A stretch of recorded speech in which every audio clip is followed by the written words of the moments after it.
Hello guys, നമ്മുടെ പുതിയ വീഡിയോയിലേക്ക് വീണ്ടും സ്വാഗതം. അപ്പൊ ഇന്ന് ഞാൻ ചെറിയൊരു കുക്കിംഗ് വീഡിയോ ആണ് കേട്ടോ ചെയ്യുന്നത്.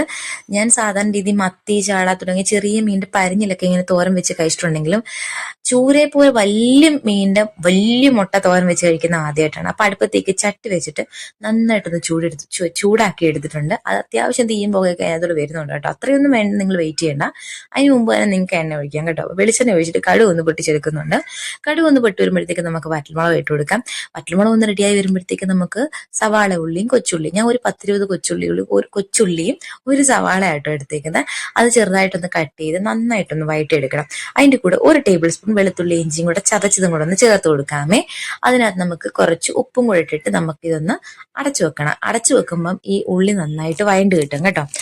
അതുപോലെ കുറേ നേരം നമ്മളിങ്ങനെ ഇളക്കി സമയം കളയണ്ട. ഉപ്പിട്ടിട്ട് ഇളക്കി അടച്ചു വെക്കാം. എന്നിട്ട് ഒരു മിനിറ്റ് കഴിഞ്ഞ് തുറന്ന് നോക്കുമ്പോൾ ഏകദേശം നമ്മുടെ ഉള്ളി ഒരു 3/4 ഭാഗത്തോളം വഴണ്ടിട്ടുണ്ട്. അതിനകത്തേക്ക് ഫ്രഷ് ആയിട്ടുള്ള കറിവേപ്പില ഉണ്ടെങ്കിൽ നിങ്ങൾ ഇട്ട് കൊടുക്കുക. എൻ്റെ കരിഞ്ഞുണങ്ങി കറിവേപ്പിലയായിരുന്നു. എന്നാലും കറിവേപ്പില ഇടുമ്പോൾ എനിക്കൊരു സാറ്റിസ്ഫാക്ഷൻ കിട്ടുന്നത് കൊണ്ട് ഞാൻ കുറച്ച് ഉണങ്ങിക്കരിഞ്ഞ കറിവേപ്പില അതിനൊക്കെ ഇട്ട് കൊടുത്തിട്ടുണ്ട്. പിന്നെ അടച്ചു വെക്കുക, പിന്നെയും തുറക്കുക. അപ്പോഴത്തേക്ക് നമ്മുടെ ഉള്ളി ഏകദേശം വഴണ്ടിട്ടുണ്ട്. പിന്നെ നമുക്ക് എരിക്ക് വേണ്ടി പച്ചമുളക് ഇട്ട് കൊടുക്കാം. ഇങ്ങനത്തെ തോരൻ, ഈ മീൻ തോരനൊക്കെ വെക്കുമ്പോൾ എനിക്കൊരു മഞ്ഞ കളറാണ് ഗൈസ് ഇഷ്ടം. അതുകൊണ്ട് ഞാൻ പച്ചമുളകാണ് ഇടുന്നത്. പിന്നെ കുറച്ച് മഞ്ഞപ്പൊടി ഇടുന്നുണ്ട്. നിങ്ങൾക്ക് മുളകിന്റെ കളറാണ് ഇഷ്ടം എങ്കിൽ നിങ്ങൾ മുളക് പൊടി ഇട്ട് കൊടുത്തു കേട്ടോ. ടേസ്റ്റ് പക്ഷെ പച്ചമുളക് ഇടുമ്പോഴാണ്. എന്നിട്ട് പിന്നെ അടച്ചു വെക്കുക, പിന്നെയും തുറക്കാം.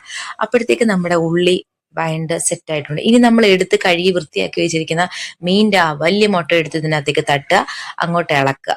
നന്നായിട്ട് മിക്സ് ആക്കി കുത്തി കുഴക്കേണ്ട ആവശ്യമൊന്നുമില്ല.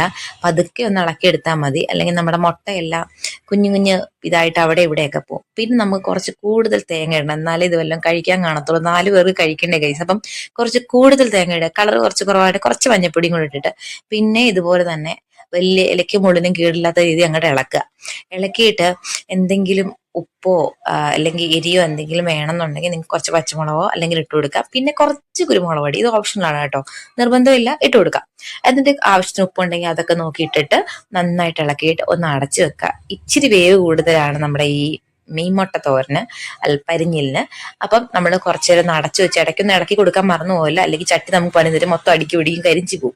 അതുകൊണ്ട് നിങ്ങൾ അതൊന്ന് ശ്രദ്ധിക്കുക. അപ്പം നന്നായിട്ട് ഇടയ്ക്ക് ഒരു 10 മിനിറ്റ് കഴിയുമ്പോഴത്തേക്ക് നമ്മുടെ കിടിലൻ ടേസ്റ്റുള്ള നമ്മുടെ മീൻമുട്ട തോരൻ റെഡി. എൻ്റെ ഗൈസ്, ഇതിന്റെ മണം പറയാതിരിക്കാൻ പറ്റത്തില്ല.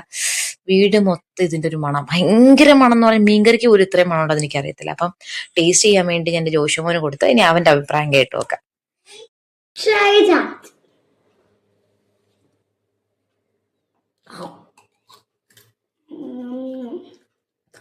It's delicious. It's yummy delicious. വാവ്, ഇഷ്ടപ്പെട്ടോ? You try